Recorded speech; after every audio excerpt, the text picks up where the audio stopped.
na akram kallah.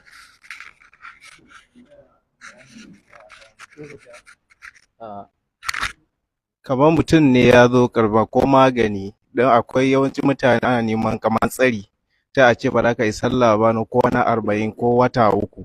Sallah? Na haka wannan shi ma ya hukuncinsa yake a karfa kalla.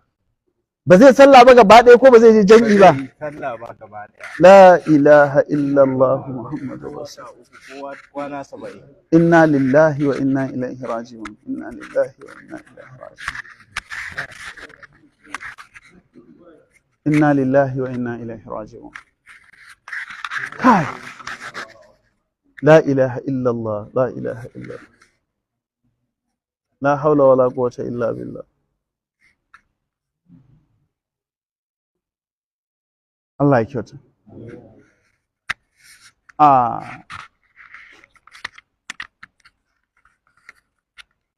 Ka san manzon Allah sallallahu alaihi wasallam ya ce tsakanin musulunci da kafirci barin sallah.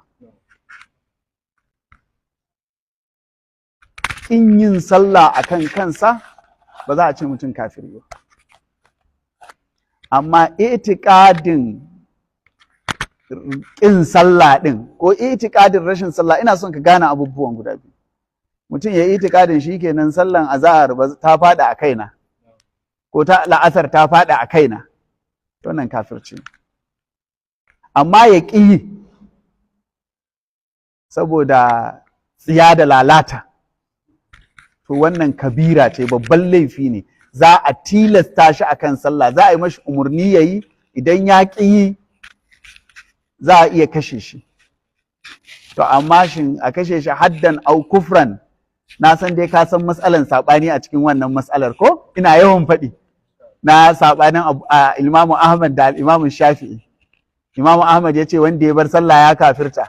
Imamu Shafi'i ya ce ka daina wannan maganan, ya ce ai fa ya kafirta kawai, saboda manzo Allah sallallahu alaihi wasallam ya ce tsakanin mu'mini da kafirci barin sallah. Ya ce to shikenan mai da shi musulunci. Ya ce ya yi sallah, ya ce ai kafiri ne, sallan kafiri mai amfaninta. Ya ce ashhadu an la ilaha illallah wa anna muhammadar rasulullah, ya ce ai bai daina cewa wannan dama yana cewa, sallah ce bai yi ba, amma ashhadu an la ilaha illallah ai yana yin ta dama.